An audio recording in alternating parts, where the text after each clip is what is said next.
मनसे नेते बाळा नांदगावकर आपल्या सोबत आहे। सर, आज बैठक झाली आणि या बैठकीचं नेमकं फलित काय? कार्यकर्त्यांमध्ये उत्साहाचं वातावरण?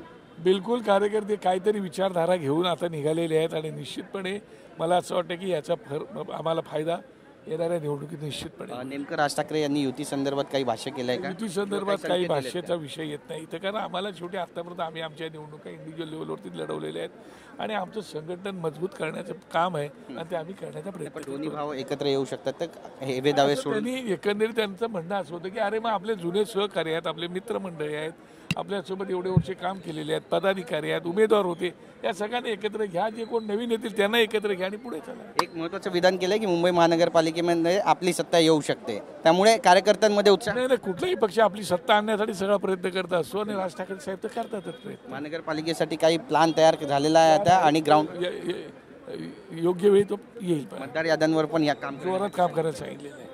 नक्कीच, धन्यवाद आमच्याशी बातचीत केल्याबद्दल। कॅमेरा पर्सन योगेश गुरवचा, गिरीश गायकवाड, TV9 मराठी, मुंबई।